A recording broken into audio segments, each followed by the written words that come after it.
젊은 부자님들 안녕하세요. 모든 재테크를 거미줄처럼 연결하고 있는 재테크 슈퍼거미 법학자 훈우입니다. 오늘도 중요한 정보만 쉽게 설명드리겠습니다. 오늘은 2021년 7월 7일 수요일 오전 8시 36분 시작합니다. 어제 제가 좀 늦게 들어왔는데 잠깐 눈을 붙이다 보니까 또 잠들어서 오늘 이렇게 회사에 좀 일찍 출근해서 방송을 시작합니다. 기다리신 분이 있으면 죄송하고요. 바로 시작할게요. 오늘도 주요 지표 뉴스, 증시 리뷰, 데이 트레이딩을 좀 간단하게 설명드리도록 하겠습니다. 일단 확진자 수가 지금 현재 보도자로는 1200명 정도까지 얘기가 나오더라고요. 그러다 보니까 오늘 아무래도 바이오 쪽이 좀 강세일 수밖에 없고 언택트 주들이 다시 좀 올라올 가능성이 좀 있겠죠. 재택근무 관련주라든지 이런 것들 결국엔 수도권 사회적 거리두기도 한 단계 또 상향 조정될 가능성이 있고 그다음에 현재 지금 진행되고 있는 뭐 5인 이상 집합금지 해제에 대한 부분은 당연히 뭐 한 2, 3주 정도 다시 밀릴 가능성이 있어서 좀 뭐 기존에 상승세였었던 뭐 레저라든지 이런 여행 관련된 주들은 조정이 또 불가피하게 또 한 2, 3주 정도는 더 길어질 것으로 예상할 수밖에 없을 것 같습니다. 어쨌든 관련된 주식을 보유하고 계신 분들은 좀 더 기다리셔야 될 것 같고 신규로 진입하시는 분들은 당연히 진단키트라든지 이런 바이오 관련된 주들 그리고 최근에 이제 원전이 좀 어제부터 강해졌죠. 그래서 그런 것들 중심으로 매수를 하면은 수익을 낼 수 있을 것 같습니다. 그리고 어제 이제 주요 사항이 다우존스가 좀 많이 하락을 했거든요. 물론 장 막판에 좀 들어올리긴 했지만 나스닥도 좀 들어올렸고요. 그래도 어쨌든 다우존스가 하락했다는 부분은 아무래도 또 여전히 가치주에 좀 약세를 가져올 수 있는 하나의 요인이 될 수 있고 코스다가 같은 경우는 최근에 상승세가 상당히 좋았는데 뭐 그런 것들은 사실 건강한 조정이기 때문에 큰 의미는 안 둬도 될 것 같고요. 예, 그 대만 가권 지수 같은 경우도 보합세 정도로 마무리가 됐고 일단 이게 그 지표들이 좀 나온 게 있는데 서비스업 지표라든지 또 실업률 상승 이런 것들 때문에 근데 국채 금리가 2월 이후로 최저치예요. 그리고 또 오늘 또 중요한 이벤트가 있죠. FOMC 회의록이 공개되기 때문에 거기에서도 또 테이퍼링에 대한 언급이 있었는지에 따라서 내일의 국채 금리가 또 결정이 될 것 같고 어쨌든 뉴욕 증시는 전체적으로 혼조세였다. 그리고 그 공산당 리스크로 인해서 DD라고 해서 중국판 우버로 불리는 기업이죠. 거기가 거의 뭐 하한가 가까이 떨어졌어요. 한 20% 가까이 떨어져서 이제 그런 부분들도 중국 기업에 좀 약세를 가져오면서 증시 전반에 조금 악영향을 미쳤다 정도로 보시면 될 것 같고요. 그러다 보니까 이제 국채 금리가 4.33% 그러니까 1.37 그리고 제가 예전에 1월 달부터 계속 말씀드렸던 건 한 1.5 이하만 돼도 상당히 낮은 정도로 보시면 된다. 그 기준점을 1.5 정도로 보면 된다고 말씀드렸는데 거기에 비해서 1.37이면 상당히 낮은 거죠. 그러다 보니까 이런 것들은 당연히 기술주나 성장주에는 긍정적인 영향이고 반대로 뭐 금리 그런 이렇게 JP 모건이라든지 비자라든지 이런 금리 관련주 뭐 가치주에는 악영향이라고 볼 수도 있을 것 같습니다.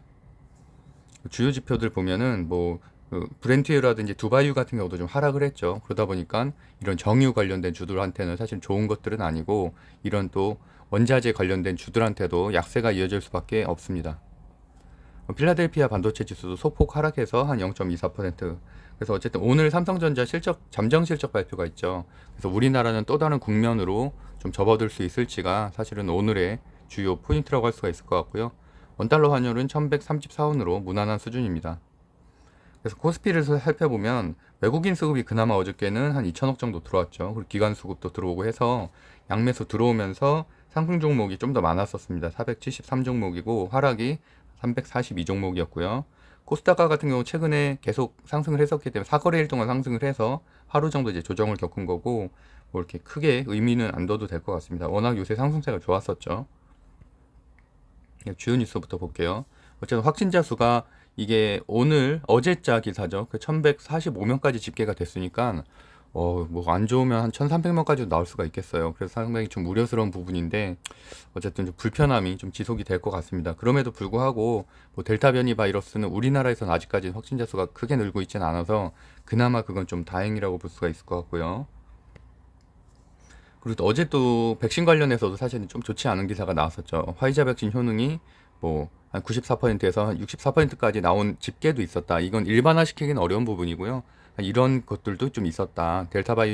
변이 바이러스가 여전히 확산세 속에 있다. 글로벌 증시 속에서는 그 정도로 판단하시면 될 것 같습니다. 그리고 이제 그 윤석열 대표가 탈원전에 대한 발언을 이제 월요일 날 하면서 화요일 날인 어제 좀 탈원전들 관련된 주들이 좀 올라갔는데 오랜만에 다시 상승을 했었죠. 그래서 제가 이제 추천드렸었던 종목들도 상승을 하고 우리기술도 뭐 상승하고 제가 보유하고 있던 S&T 에너지 이런 것들도 상승을 했는데 어제도 또 그 카이스트에 가서 관련된 기사 그 카이스트에 가서 좀 내용들을 또다시 말을 해서 이틀 연속으로 말했다는 거죠. 문재인 정부의 탈원적 정책을 좀 반대하는 이런 얘기들을 했다. 그러다 보니까 결국엔 최재형 씨라든지 이런 윤석열 씨 같은 야권의 핵심 주자들이 이런 탈원전 정책에 대한 비판 그리고 반대로 얘기하면 원전 정책을 하겠다는 얘기죠. 그렇게 얘기를 하는 거는 당연히 원전 관련된 주 제가 맨 뒷부분에도 다시 한번 보여드릴 텐데 그런 것들도 오늘 당연히 강세로 보일 수밖에 없다. 그래서 오늘의 강세는 바이오와 원전 정도로 두 개로 정리를 할 수 있을 것 같습니다. 그래서 이런 발표들도 멋있게 나오긴 했죠. 뭐 전국 경제인 연합회에서 그렇게 원전 활용이 필수다, 더 활용해야 된다라는 내용을 뭐 말하기도 했습니다. 그리고 오늘은 이제 빅 이벤트 중에 하나가 아직은 공시가 안 됐는데 삼성전자가 2분기 잠정 실적 발표를 오늘 그리고 또 LG전자가 하는가 어떻게 나오는지가 중요한데 무조건 발표가 한다고 해서 상승하고 이런 거보다는 이렇게 판단하시면 좋을 것 같아요. 결국엔 증권사 리포트나 이런 기사들에서 잠정 실적 발표를 이렇게 예상을 하잖아요. 그거보다 사실 더 나오면 당연히 급등을 할 것이고 그거보다 덜 나오면은 하락을 할 가능성도 있습니다. 일반적으로는 재료 소멸되면서 하락하는 게 더 많거든요, 추세는. 근데 어쨌든 잠정 실적 발표가 실제로 그러니까 회사에서 발표를 하는 게 그게 기사보다도 조금 더 기대치보다 좀 더 나오면은 더 큰 상승이 있을 수 있다. 그렇게 대응하시면 될 것 같습니다. 그래서 LG전자도 최근에 상승세가 굉장히 좋죠. 제가 뭐 LG전자 얘기는 거의 뭐 진짜 한 10번도 더 드렸는데 상당히 좋을 거다. 근데도 계속 주가가 못 가고 있다가 최근 들어서 한 그래도 한 달 동안 한 10몇 퍼센트, 12% 정도 상승했는데 저는 여전히 낮은 지점이라고 생각을 하고 신규 매입하시는 분들도 충분히 들어올 만한 위치라고 생각하거든요. 왜냐면 아직도 전고점 대비해서 18%나 낮아요. 그러니까 당연히 신고가 돌파하고 올라갈 가능성이 올해 안에는 충분히 있다고 생각하고 있습니다. 그리고 어제도 이제 저 주요 상승 종목들을 좀 보면은 역시나 코로나 예방 물질 그래서 갖고 이제 바이오와 원전 그리고 건자재까지도 볼 수 있을 것 같고요. 그다음에 제가 이제 DB 같은 경우도 어저께 상승세가 좋았는데 DB 하이텍 얘기 제가 말씀드렸었죠. DB 전체가 그 계열사 전체가 좀 상승세여서 괜찮다고 말씀드렸는데 어저께 DB그룹이 12.12%나 상승을 해서 높은 상승률을 보였고요. 그다음에 비상교육과 같은 경우는 교육 정책 정도로 보시면 될 것 같고 역시나 어제는 원전 관련된 주인 한전기술, 뭐 두산 이런 곳들, 한전산업 그리고 S&T 에너지, 뭐 일진전기 정도가 다 상승을 했다. 그래서 오늘도 이 관련된 주들이 뭐 보성부터 시작해서 보성파워텍 이런 데까지도 다 순환매를 돌면서 상승할 가능성이 높다라고 볼 수 있을 것 같고요. 그리고 시간 지금 현재 상황을 봐도 바이오 쪽들이 확실히 강세예요. 그래서 오늘도 바이오가 순환매로 또 강세로 보일 수 있다는 부분이고요. 순매매 종목은 특별하게 신경 쓸 건 없고 뭐 페노션 정도, 페노션하고 쌍방울이 어저께 또 한 8% 장중 상승했다가 3% 마감을 했고요. 그래서 저도 여전히 쌍방울 보유 중이긴 한데 한 마이너스 지금 한 10% 정도 되긴 하거든요. 근데 저는 뭐 회복은 될 수 있다고 봅니다. 왜냐면 어쨌든 그 당시에 인수전에 뛰어들 수 있다는 얘기는 그만큼 자본력이 확보된 상태이기 때문에 신산업으로 그리고 또 대표이사도 바뀌었죠. 신산업으로 전환할 가능성이 있기 때문에 과거에 이제 속옷 유통이나 속옷 판매에서 그래서 그런 것들에 대해서 좀 좋게 보고 있어서 뭐 그렇지만 확실한 재료가 나오기 전까지는 당연히 굳이 매수할 필요는 없다고 생각하고 있습니다. 기관 매매도 뭐 나무기술, 코디엠 정도 체크해 보시면 될 것 같고요. 오늘의 종목은 어제 제가 이틀 전이죠. 이틀 전에 대기업들, 그러니까 대형주 중심으로 좀 설명을 드렸었는데 그 중에서 좀 상승세가 있었던 건 효성첨단 소재, LG전자, NC소프트가 1%대 상승을 했었고 DBR텍이 말씀드렸던 대로 한 2.4% 정도 상승을 했었죠. 그래서 여기에 있는 기업들은 제가 대형주들 일요일날 정리해둘 종목들인데 당연히 한 달 이상 가져가기도 충분히 좋은 종목들이에요. 아직은 뭐 특별하게 슈팅이 있거나 이런 건 아니기 때문에 그래서 계속 보유하셔도 괜찮을 것 같고요. 그리고 어저께 제가 픽을 해드렸던 종목들은 세 종목이었었는데 데이 트레이닝으로 서한가 같은 경우도 장초부터 그러니까 그 전날은 사실은 좀 쉬었죠. 그 전날 쉬었고 장초부터 상승을 하면서 1%대로 상승을 해서 거의 한 10% 이상 올라갔기 때문에 큰 수익을 낼 수 있을 만한 종목이었고, 한국 BNC 같은 경우도 대응하기가 좀 그래도 쉬운 편이었죠. 물론 시초가가 좀 높게 시작되긴 했지만 그래도 이것도 마찬가지로 한 10% 이상 상승을 하고 이렇게 하락을 하는 움직임을 보여서 충분히 대응하기 괜찮은 종목이었습니다. 오히려 이제 우리 기술 같은 경우는 너무 이제 시가가 높게 시작을 해서 이런 것들은 제가 피하라고 말씀드렸죠. 그리고 그래도 한 5% 정도 상승을 하고 이렇게 하락을 하긴 했는데, 그래도 어쨌든 초반에 대응을 바로 매수를 못했으면은 좀 하기는 어려운 자리였다고 보시면 될 것 같습니다. 그래서 어쨌든 어제 데이 트레이닝 종목 중에서는 서한과 한국 BNC가 괜찮았다라고 보시면 될 것 같고요. 그래서 오늘도 원전 관련주, 그래서 뭐 어저께 좀 조정을 보였던 우리기술도 상승할 가능성이 있고, 한전산업, 그다음에 S&T 에너지도 추가 상승 여력 있고, 뭐 두산중공업, 뭐 그 정도 보시면 될 것 같습니다. 보성 파워텍도 괜찮고요.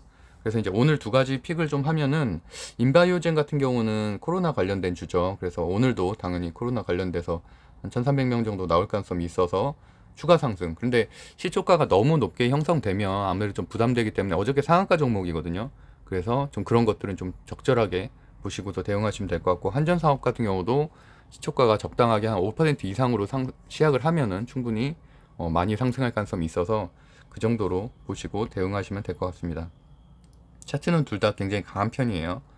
한전산업도 특별히 밀림 없이, 사실은 최근에 원전 관련된 주들이 좀 조정을 겪었음에도 불구하고 하나도 밀리지가 않았죠. 밀리지가 않고 계속 상승세를 유지하고 있어서 오늘도 굉장히 강한 흐름이 있을 가능성이 있고, 인바이오젠 같은 경우도 뭐 지금 딱 코로나 관련된 주들이 지금 급등할 시기고 거기에 관련된 기업이기 때문에 뭐 이렇게 매물대도 현재 없는 상태죠. 그래서 추가 상승. 근데 이런 것들은 아무래도 뭐 시초가가 한 15% 이상 시작할 가능성도 있어서 그렇게 되면 좀 부담스럽죠. 아무래도 입문자들이 들어가기에는. 그래서 어쨌든 적절하게 보고서, 뭐 설사 이제 이런 바이오나 원전에 제가 이제 말씀드린 종목이 못 들어갔다고 하더라도 주변에 순환매로, 그러니까 대부분 급등하는 종목들이 좀 있거든요. 그런 식으로 좀 한 저점에서 시작하는 것도 있고, 한 4, 5%에서 시작하는 것들은 그날 순환매로 한 그래도 10% 이상으로 장중 급등하고서 이제 급락할 가능성이 있어서 좀 그런 쪽으로 접근을 하면은 좋을 것 같습니다. 그래서 오늘 좀 주목해야 될 부분은 어쨌든 다우존스가 하락했다는 부분, 그러다 보니까 여전히 가치주가 좀 약세고 성장주가 강세라는 부분 기억하셔야 될 것 같고요. 그다음에 원전, 기본주택, 바이오. 기본주택이 지난주에 좀 강세였고 어제 같은 경우는 좀 쉬어가긴 했지만 여전히 건설, 건자재 쪽은 어느 대선 후보든지 강조하는 부분이거든요. 그렇기 때문에 기본주택 관련된 주들이 여전히 상승률이 크다고 볼 수가 있고, 그다음에 당연히 지금 실적 시즌이기 때문에 대형주 같은 경우는 실적이 개선되는 주 중심으로 제가 네이버 증권에 들어가면은 볼 수 있다고 말씀드렸죠. QOQ보다는 YOY보다는 QOQ, 그러니까 1분기 실적보다 2분기 실적이 좋아지는 기업들을 중심으로 매수를 하는 게 훨씬 더 좋다고 볼 수 있습니다. 네, 오늘 제가 어쨌든 빠르게 시작하다 보니까 이렇게 급하게 했는데, 어쨌든 오늘도 행복한 하루 되시고요. 내일은 정시간대로 1시 정도에 올리도록 하겠습니다. 네, 오늘도 행복한 하루 되세요. 감사합니다.